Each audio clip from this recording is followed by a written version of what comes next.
Reels वाली बहू। प्रज्ञा को रील्स बनाने का बड़ा ही क्रेज है और वो दिन भर रील्स बनाती रहती है। खाते पीते घूमते फिरते घर में कॉलेज में रील्स बनाने के कारण प्रज्ञा पूरे कॉलेज में हाईलाइटेड है।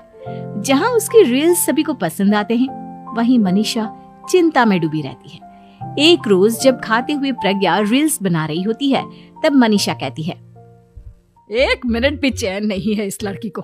ये नहीं कि खाना तो आराम से खा ले, लेकिन नहीं, अरे थोड़ी देर रील्स नहीं बनाओगी तो आसमान नहीं टूट पड़ेगा। अरे मम्मी, इसी को तो कहते हैं डिटर्मिनेशन। तुम नहीं समझोगी ये सब। भगवान, इस लड़की को सद्बुद्धि दे। जब देखो तब टेढ़ा बाका मुंह बनाती रहती है। मनीषा की बात का प्रज्ञा पर जरा भी असर नहीं होता और वो खाते खाते रील्स बनाती रहती है। दिन बीतने लगते हैं और देखते देखते प्रज्ञा का कॉलेज भी खत्म हो जाता है।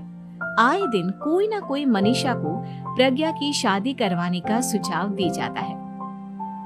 सब ठीक ही कहते हैं, प्रज्ञा की शादी कर देनी चाहिए। अपने घर के काम काज में व्यस्त हो जाएगी तो खुद ही ये रील्स और नाच गाना बंद हो जाएगा।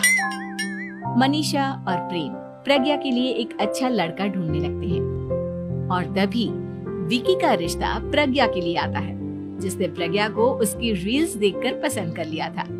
अगले दिन विकी अपने माता पिता के साथ प्रज्ञा के घर पहुंच जाता है और प्रज्ञा साड़ी पहने हाथों में चाय की ट्रे लिए उनके सामने आती है। जब विकी को पसंद है तो हमें भी बहू पसंद है। बहन जी, आप बारात की तैयारी कीजिए। एक बार लड़का लड़की अकेले में बात कर ले तो अच्छा रहेगा। हाँ हाँ, क्यों नहीं। मनीषा विकी को प्रज्ञा के कमरे में भेजती है, जहां प्रज्ञा पहले से ही रील्स बना रही होती है। तभी विकी कहता है, आ गए आपके साजन जी। हमारे साथ ये रील्स कंप्लीट करती तो और भी अच्छा रहता। अच्छा जी, अब आ ही गए हैं तो बना ही लेती हूँ आपके साथ।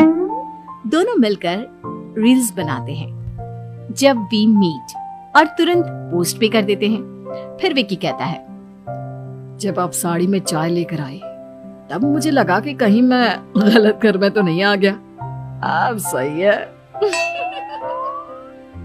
दोनों की शादी पक्की हो जाती है और शादी के दिन भी प्रज्ञा रील्स बनाने से चूकती नहीं। यहाँ तक कि बारात के समय भी नाचते हुए रील्स बनाती है। सभी लोग प्रज्ञा की तारीफ के पुल बांध देते हैं और प्रज्ञा नाचती गाती अपने ससुराल चली जाती है। सब कुछ अच्छा चल रहा होता है।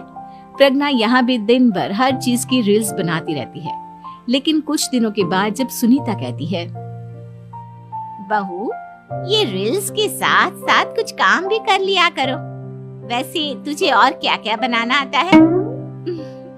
मम्मी जी, वैसे तो सब कहते हैं कि मैं सब कुछ अच्छा बनाती हूँ, लेकिन मुझे लगता है कि मैं मैगी अच्छा बना लेती हूँ। हाँ, कॉफी भी अच्छा बना लेती हूँ और मुंह तो सबसे अच्छा बना लेती हूँ।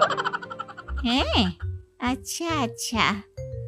सुनीता अपना माथा पकड़ लेती है और कहती है, बहू, कुछ खाना बनाना भी सीख लेती। मम्मी जी, मैं लंबी प्लानिंग कर रही हूँ। जल्दी ही मैं इतनी फेमस हो जाऊंगी कि मुझे पैसे मिलने लगेंगे।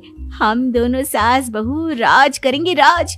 नौकर काम करेंगी और लोगों की तो लाइन लगेगी हमसे मिलने के लिए।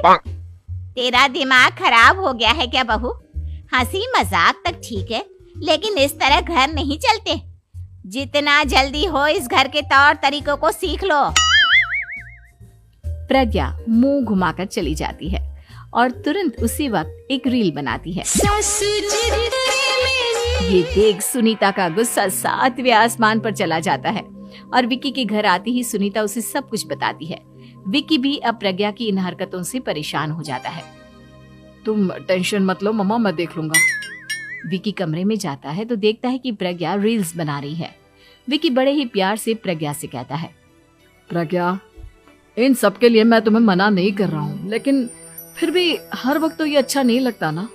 समझने की कोशिश करो, मुझे भी तुम्हारा थोड़ा वक्त चाहिए। मैं जब ऑफिस से आता हूँ तो मुझे समय देने की जगह इसी में लगी रहती हूँ। तुम ज्यादा ही सोच रहे हो। तुम भी मेरे साथ रील्स